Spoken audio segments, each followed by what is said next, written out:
Hey there, Mr. Redder here. Welcome back to another episode of Reddit Podcast Stories, where today, my Karen daughter told me to not expect her to take care of me in my old age, so now I'm cutting her off financially.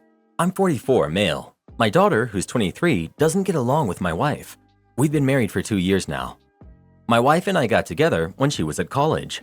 My ex-wife doesn't like her, and I have a feeling that's the biggest part of it. My daughter can't really seem to point to what she doesn't like, just general, "she's stuck up," or "she always has an attitude." My daughter recently graduated, and we've been helping her pay bills here and there as she looked for a job in her field. We usually give her around $1,000 a month. Recently, she was at our house, and her and my wife got into an argument over my daughter leaving a mess in the kitchen. As I tried to defuse things, my daughter started screaming that I was a jerk for siding with my wife and that she was going to remember this when I'm older and I need her. This floored me. At this point, I just walked away. After giving it some thought, I realized that I don't want my future to be in the hands of someone else, especially someone who intends to lord that over me. I would never place the expectation on her to take care of me, but I do feel like since she has made it clear that any support from her in my old age would come with strings, it makes more sense to invest that money so that my later years will be paid for. So, would I be the jerk if I redirect that $1,000 a month into my retirement account versus helping my daughter? Not the jerk. Tell her you need to divert the funds you are giving her to ensure you're cared for as you age. So your daughter made a mess. Your wife told her to clean it up and she refused, and then she got upset about it? You raised a winner there, OP. Not the jerk. Not the jerk, but $1,000 a month would buy you a pretty nice long-term care insurance policy. I'm just saying. Not the jerk. I don't want or expect anybody to take care of me in my old age, but her general attitude would be the end of any financial support. You simply do not bite the hand that feeds you. First time I dressed up for a double date and my friend didn't like it. My friend Joel, who's 20, asked me, 21 male, to join him for a double date with Jean, who's 20, and her friend Sam, who's 19. Joel got a date with Jean, but she wanted to make it a double date as she wanted to introduce Sam to the dating scene in a more friendly kind of way. I agreed to it, but Sam wasn't amused by the idea of me being her date, but agreed because she was happy with just the experience. Why? Well, me and Joel are two totally different types of guys. He's the charming and athletic guy, while I'm the chubby and more reserved one. Doesn't help that I'm balding this early in life. The times I have met her at university has been while I'm wearing the same clothes. I have a set of clothes only for university, sort of like a self-imposed uniform. Every day is different, but I repeat weekly. So yesterday I got my hair cut as low as possible without going into shaving, fixed my beard, and I have to say I was looking mighty fine. Got out my brand new clothes. Now today we had our double date after 2 p.m. I arrived late, but only by 5 minutes. Joel was texting me like crazy until I arrived holding a rose for Sam. I'm a bit corny, but I thought it would be a nice gesture. Joel wasn't happy for some reason. Jean looked surprised, but Sam, she smiled widely and her eyes sparkled a bit. We start our date and Sam and I are having a bit of a blast. We decided to go out bowling before we go for ice cream in recommendation from Sam. We got along, but not really enough to say that I like her more than a friend. Maybe a second date, solo this time, would be nice. As we're hanging out, I could feel glances from Joel and small smiles from Jean. I know Jean is smiling because Sam is having fun, but I didn't know why Joel was so angry with me. After the date, Joel unloaded on me, how I was cringe for bringing Sam a rose, that I was there to entertain Sam, not distract Jean from him, that I dressed too formal and too fancy. I was only wearing a white shirt, flannel overshirt, and jeans with my Converse. He also said I should have stayed at home if I was going to act like I did at the date. I just talked with Sam, shared a meal with her, and went to get her favorite ice cream from her favorite store. He was there, and Jean was 100% on board with the ideas. I barely talked with Jean. He had all the playing field for himself. Not my fault Jean was more interested in seeing her friend happy. Sounds like he was annoyed that you showed him up on the date. He's probably used to attention and thought being next to you would make him look better. Sorry, just going based off your description. Girls care way more about thoughts and effort than just attractive. That's why you are getting the attention of both of them. OP. I knew from the start he was planning to use me to look better, but I wasn't expecting him to be rude about his date with Jane and blaming it on me. Maybe the only reason Jean agreed to date your friend was so she'd have an excuse to get Sam out on a date with somebody, and Joel is salty about it. Don't worry about it. It sounds like you and Sam had a nice time, and Jean is happy that Sam enjoyed herself. Joel is being insecure.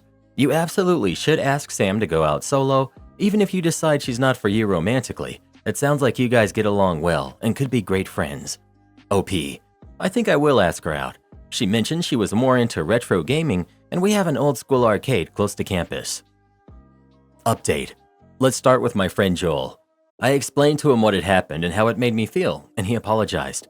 A bit of a forced apology, but it's been 2 weeks, and he's actually changed a bit. I explained that he should be more attentive with his dates and took it to heart. He is still the same guy, but now he at least tries to actually connect with his date. Jean, well, not much. We started hanging out, but I don't know how much happened with her and Joel. Just that it didn't work out. I will take that. Now, Sam, well, I asked her out for another date, this time a solo date, and she said yes with a big grin on her face. We went to the arcade and we had a blast, maybe too much. That night I returned to my apartment at 3 a.m. and exhausted. That was a night filled with firsts. With that said, we hit it off. I thought we wouldn't click, but after a few drinks and karaoke, we really made her loosen up a bit, and we talked for another 3 hours on our second date, had 2 more dates, and now we are officially dating. I showed her my last post, and she was amused by all of your replies.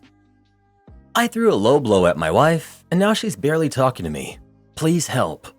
Me, 29 male, and my wife, Ali, who's 27, we've been together for 6 years and married for 3.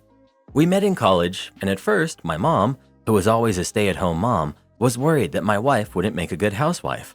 However, as the years went on, she saw how my Ali and I made such a beautiful partnership. She saw how we supported each other through college and grad school, job hunting, financial issues, health problems, and more. She saw how I would pick up the slack when Ali was busy and how Ali did the same for me. We also split our chores at home. My mom now absolutely adores her. Since I only have brothers, and I'm the only married one, she thinks of her as the daughter she never had. Now on to the issue. This past Monday, I was just having a terrible day. The kind of day where everything goes wrong. I got a flat tire on my way to work. I was late to work. My boss yelled at me. I dropped my lunch. I left my wallet at home. It was just an awful day. I got home and I was starving. Ali was cooking dinner. She seemed to have been anxious because when she is, she starts talking a lot and really fast, which I normally find sweet and endearing, but not that day. So she starts going on and on about her day. I just wanted her to get done with dinner. So out of nowhere, I just yelled, "Do you ever stop talking? Boy, was Mom ever right?" She asks, right about what? Instead of keeping my mouth shut, I tell her about my mom's concerns about her not making a good housewife.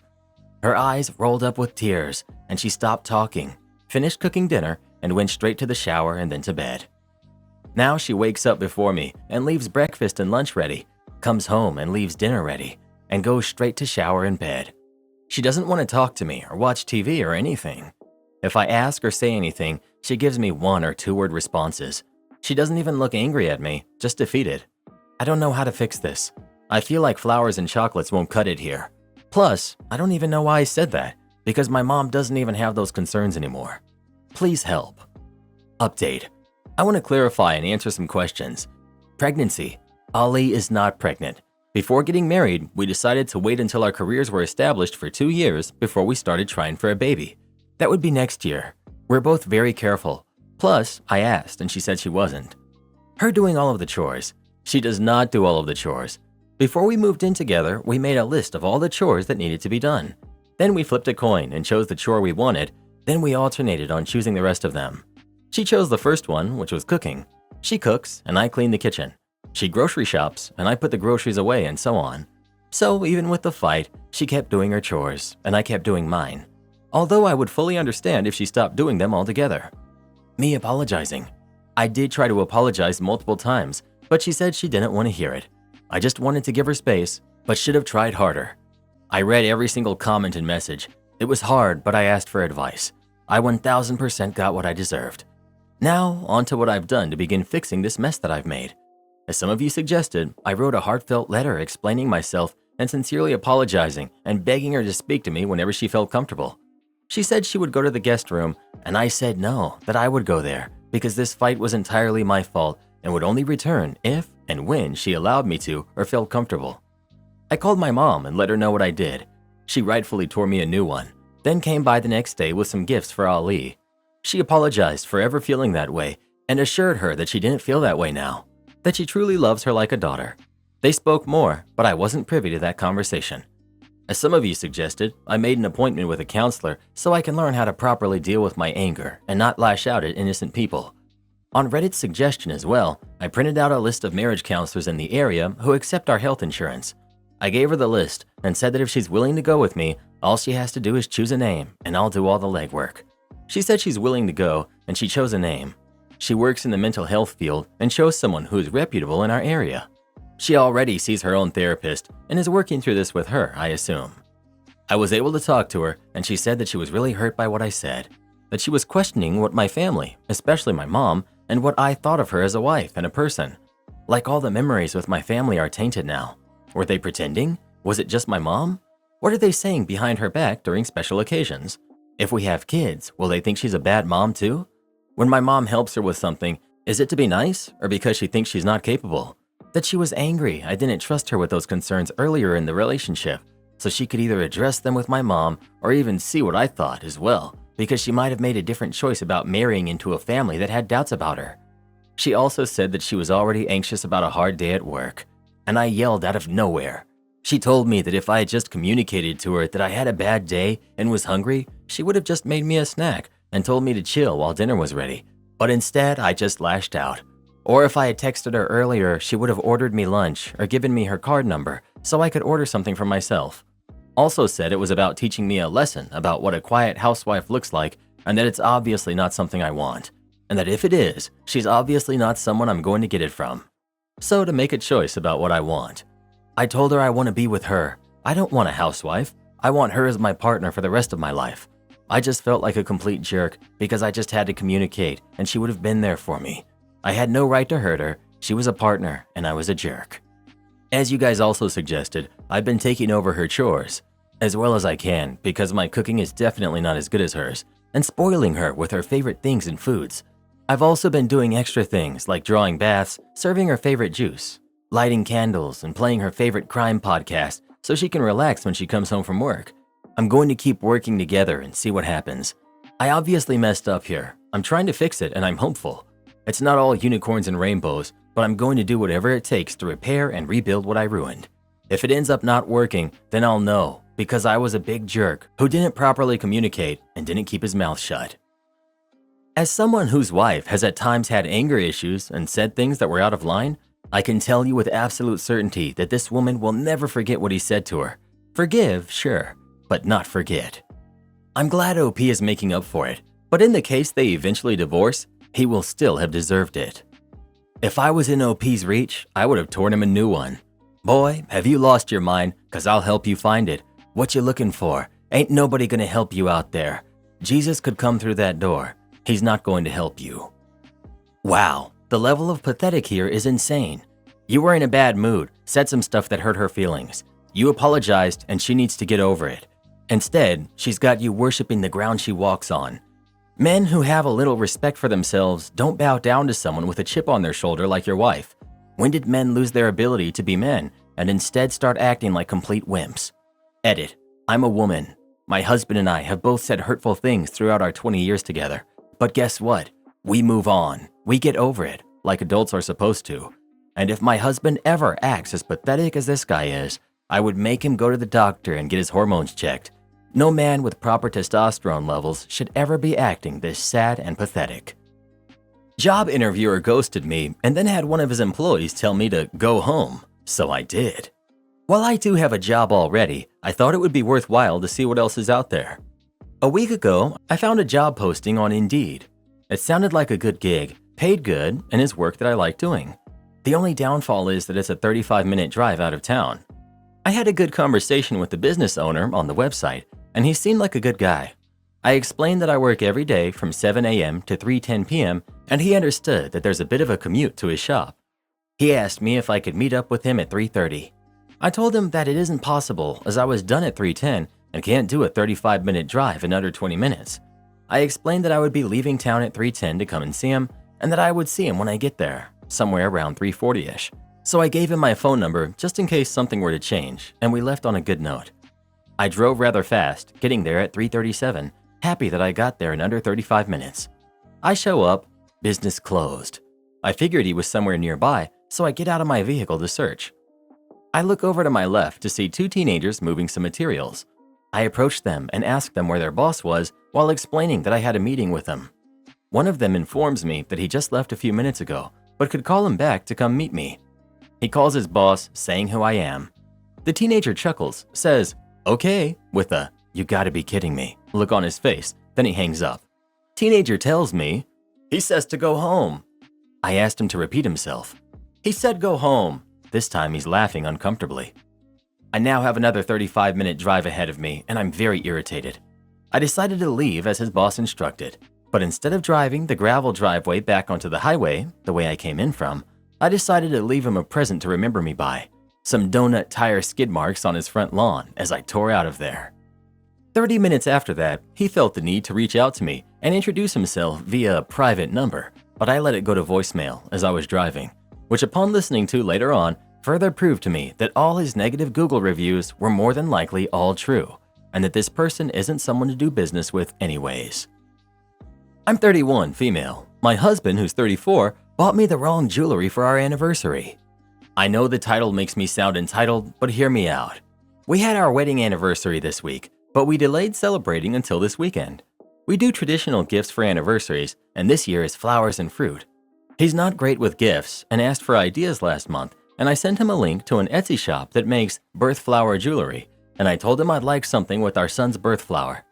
I also let him know he could just get me flowers or anything else, and that would be fine as well. For his gift, I picked up chocolate-covered strawberries, wine, and went to a fancy cheese shop to get some fruit-infused cheeses, meat, etc. to make a really nice charcuterie spread for tonight. I'm going to create a picnic in our living room, and I think it's going to be really cute. I also got him a card and wrote a heartfelt message, just for reference. I assumed that he had figured my gift out before our anniversary, so imagine my surprise when I opened a Prime box and found a jewelry box. I didn't open it, but it was labeled birth flower necklace, so it was obvious. Honestly, I'm a little disappointed, but I'm not sure if I'm being unfair and could use some perspective. 1. If he ordered the gift via Prime, that means that he didn't order it until after the actual day of our anniversary had passed. 2. The box was labeled with my birth flower, not my son's, which is not what I wanted. 3. The box and labeling looks very cheap, and looking on Amazon, I think he ordered a low-quality piece. Think Chinese Amazon front, less than $20. When we were younger, I would wear jewelry like this, and it would always fall apart, color my skin, and/or tarnish quickly. I'm a bit upset. I spent a significant amount of consideration and money on his gift, and he totally flubbed mine in a way that specifically seems very uncaring. He's going to be giving me the gift tonight, so I have about 4 hours to figure out how I'm going to respond. I don't want to ruin our plans with a fight, but I'd like to gently tell him that I'd rather he orders something I will actually wear. Or should I just thank him and not say anything and just not wear the gift? Am I being entitled? Update. Based on some of the feedback saying that my gift was actually for both of us, I didn't set out the chocolate-covered strawberries with the rest of the food and wine. I gave them to him separately and made sure to let him know they were just for him and he didn't need a share. He did insist on me having to so that I could try each flavor, and then ate the remaining 10 all by himself, so safe to say it was a hit. The charcuterie spread was excessive and delicious. He asked me to explain the various items and was an especially big fan of the huckleberry goat cheese spread. Some commenters asked about my husband's love language. It's both physical touch and quality time. The nice thing about the picnic was that we could cuddle while we ate, and when the food and wine was gone, we celebrated like mommies and daddies do. A surprising amount of people wanted to make sure that was part of the gift as well. Y'all are weird. A few commenters also pointed out that I didn't know if the necklace was all he had done, and they were right. In addition to the necklace, he had also bought flowers and my favorite wine. I didn't say anything about the necklace until this morning. I told him I loved that he remembered I wanted a birth flower gift, but would he be okay if I exchanged it for one with our son's flower instead? He responded, "Don't worry about it. It was really cheap. I just remembered this week that you had mentioned it, so I figured I should get something like that. If you want something else, let's just order it." I should have known better than to spend time stressed about the conversation. He's a very laid-back guy. So yeah, a great night, I'll just add a gentle reminder that these posts don't paint the full picture of a person, a relationship, or a life. My husband and I are very happy. We have an amazing life together, and he's a great partner to me and a father to our son. I'm not some evil bridezilla like someone mentioned, and he doesn't mistreat me. We decided last night that we're ready to start planning baby number 2, so I'm excited to continue building our life together. Be well, Reddit. Am I the jerk for telling my mom I think she should stop asking her older kids if my sister, brother, and I can stay with one of them? My mom has 2 older kids, my half-siblings, from her first marriage.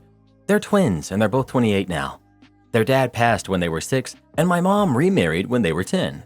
I, 16 female, came along 2 years later. My sister, who's 15, a year after me, and my brother, who's 13, 2 years after her.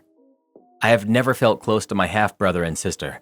Being twins, they were always super tight and had a bond that none of us could fully understand. Sometimes it made me feel a little sad that they were so close to each other, but not us. I used to think that this was the reason we weren't close, but then I started to suspect it was more to do with us being half-siblings and having a different dad. They were okay with us. They weren't bullying us or anything. They just never put any effort into the relationship and were always distant when we would try to get closer to them.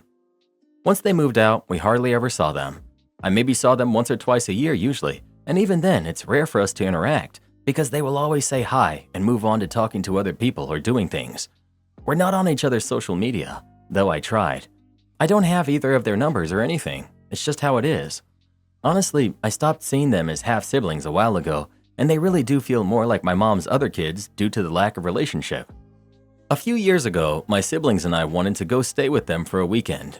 They lived together until a year or 2 ago, but they didn't want us there. I remembered finding out, I'm getting some Game of Thrones vibes here. Lannisters much?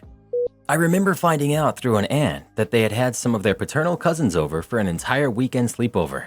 It made me sad because their cousins would have been close to my age and I didn't understand why they would spend time with them but not us. So there's the background, and I've grown to accept and understand that they didn't need to be any closer to us if they didn't want to be. It doesn't make me sad anymore. Anyway, my parents were invited to a destination wedding, and my mom asked my half-siblings if one of them could let us 3 stay over for the 4 days that they'd be gone. They said no, and she would need to find another solution. Mom asked them a few more times, and when I realized how often she was asking, I told her I thought she should stop asking them. Mom asked me why, and I told her that they never wanted to be around us, so I don't think they would want us in their space either.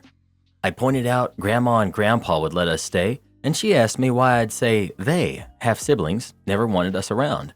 I told her they have never made the effort, have never kept in contact with us, and invited our cousins to stay with them, but never us. Mom told me that all of that was the reason she should ask them and try to convince them to spend time with us. I told her it wasn't going to work and I didn't really want to stay with either of them now. She told me I should be appreciative and stop telling her to stop. Am I the jerk? Not the jerk. The more your mom tries to force it, the more they will push you away. OP. They can't really push us away anymore, but I could see them pushing her away if she keeps asking. They at least talk to her a lot over the phone and stuff, but I'm sure they'll talk less if she keeps pressing the issue. Not the jerk. Your mom is forcing this relationship between you and them. It's just going to make them push you away even more. Parents need to understand that after a point, you can't force relationships and that it's going to make things worse. I hope you and your siblings have fun staying at your grandparents'. My husband, 30 male, and I, 29 female, had a bad argument and I'm staying at a hotel. My husband and I got into an argument today because he decided to clean the washer by dumping a bunch of vinegar and bleach in it. I didn't realize what he had done until I smelled something like chlorine. He told me what he had put in it. I panicked, set the washer to drain, and ran around the house opening the windows. He then proceeds to roll his eyes and tells me that it's perfectly safe and not toxic at all, and that I was being dramatic. I literally had to pull up Google and show him that vinegar plus bleach equals toxic fumes. He continued to roll his eyes and shrug it off and make me feel stupid for reacting the way I did. Then he says, "Well, if your dad didn't stink up our washer doing his laundry here, I wouldn't even have had to clean it." For context, my dad is disabled from a stroke, but is still able to live independently, and we help him out by doing his laundry at our house when he visits.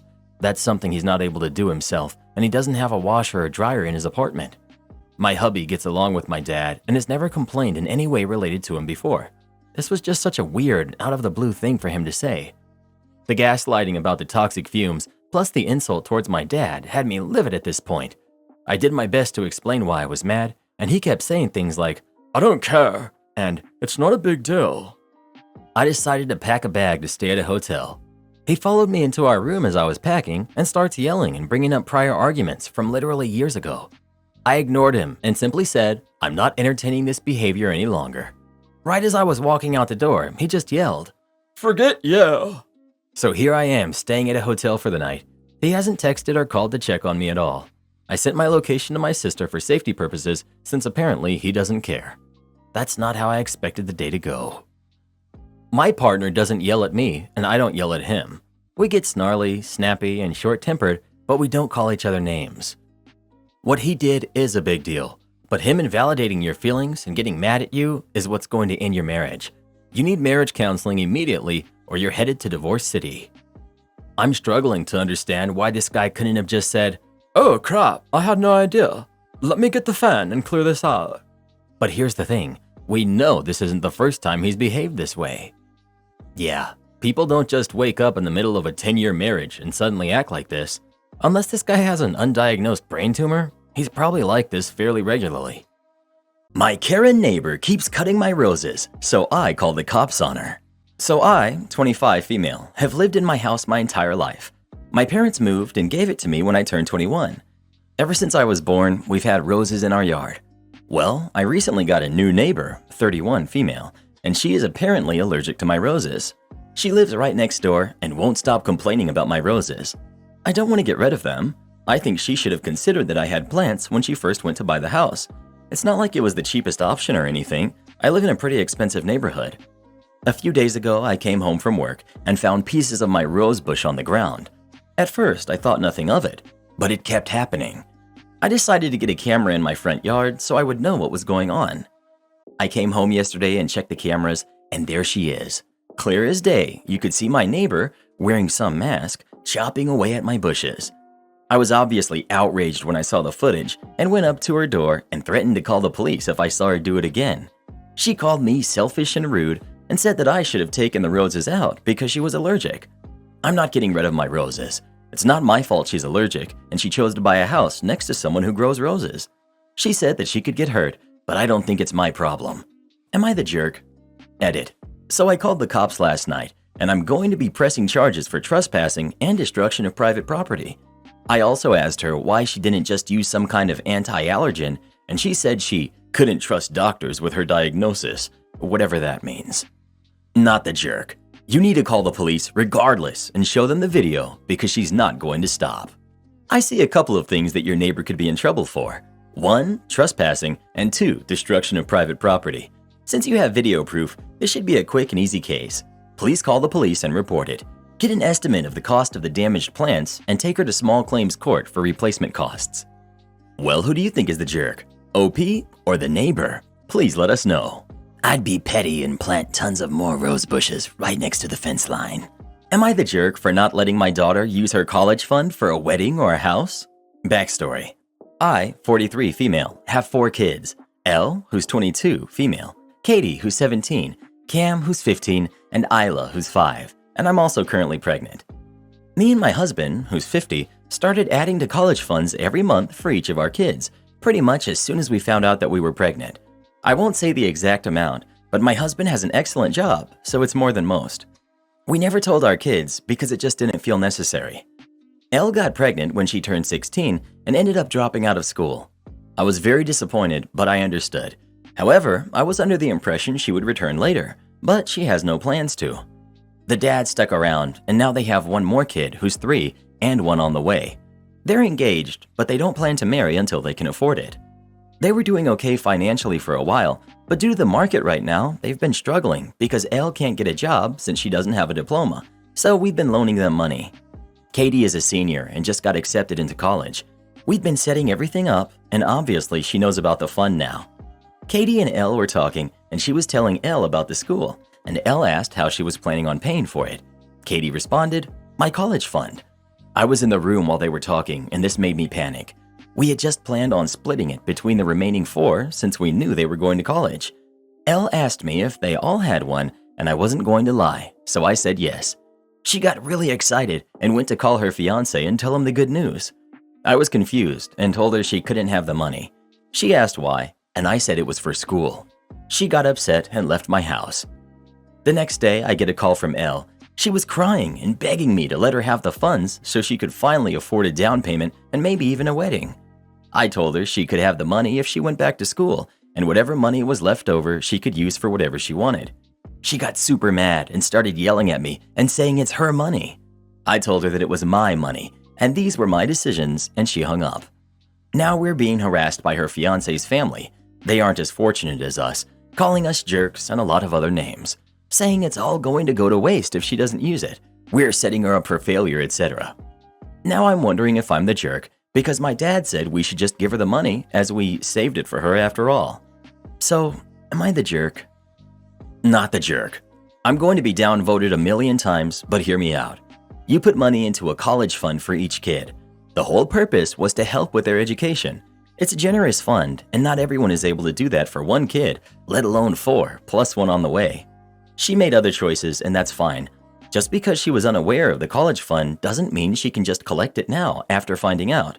She was happy with her relationship until she found out, right? But can you find a compromise to smooth everything over?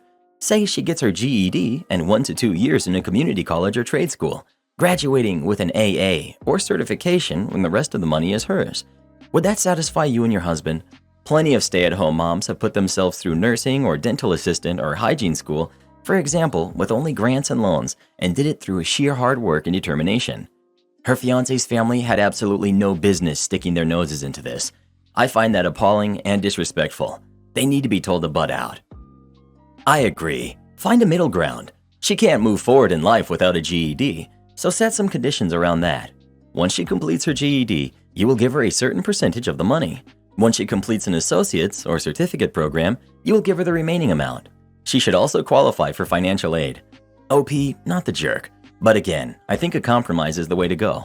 I also don't think expecting her to go to the traditional college is feasible. Everyone sucks here. Should she feel automatically entitled to the money? No, but that's about the only way she's a jerk. There's a whole flock of reasons why you are. You speak dismissively about the committed man who's stuck by her side through teenage pregnancy, another baby, and has asked her to marry him. You speak as if she's less than because of a mistake she made in high school. You say you're under the impression she would return later, but she didn't know about the education fund. So do you think maybe her lack of funding would have influenced her decision to not go back when she had a baby at home? You are also under an assumption that all your remaining kids will decide on further education. That's a pretty silly assumption. It's your money. You can do whatever you want with it. But as a grandmother, you think you'd be happy that your daughter wants to give her kids a home and 2 married parents. Edit. To everyone coming at me, check out a few more of OP's comments. It's not about money or education. It's about control. Not the jerk. It's not her money. It never was. And it was never a trust fund. It was money set aside to fund an education for her. And you've made it clear that it is very generously available to her to do exactly that.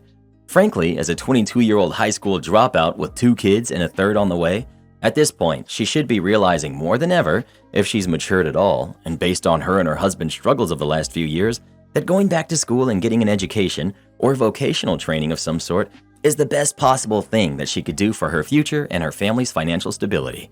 The fact that she doesn't see this, that she thinks you owe her something, and perhaps most importantly, that she thinks that money given to her should be spent on a wedding and perhaps a house, which later she likely couldn't afford the taxes and upkeep on, tells me that she's still making bad choices, only now she's making them as an adult with dependents. You are absolutely not the jerk, and I think it's actually important you stick to your guns here, for her sake. Tell her that the money will continue to be available to her to use for an education, which would help her in the long run far more than a wedding or a house down payment, but it isn't a trust fund, and it never was. You're the jerk. While you may have the legal right to withhold the money, this is not a thread about what you can do, but what you should do. Your daughter made some bad choices, but she can't unring the bell, and the entire purpose of a college fund is to help your kids to get a head start in life without the burden of crushing debt. Let your daughter use the money to buy a house. Let her use it to start a business. Let her use it to do something so she can get her life back on track. If you're dead set on it being used for college and nothing else, at least put it in a trust where she can use it later in life or her kids can use it later in their life. Consider also that what you're doing is making a large transfer of wealth to her siblings and not to her. This is one of the ways that estrangements occur. Be prepared for lots of fighting between you and your daughter, between your husband and your daughter, and between your daughter and siblings. All because you were insistent that the money go to college and not a house or a business. Well, who do you think is the jerk? OP or her daughter? Please let us know. The money was saved for your college and to give you a good future. Not for you to have an extravagant wedding, which is a total waste of money, or for you to make a down payment on a house that you would end up losing because you can't afford it. Do this next. Tap here on your screen to come see our new podcast playlist, where you'll find thousands of hours of the best stories you've ever heard. Or tap the one on the right. That episode is specifically just for you, based on other videos you've enjoyed the most.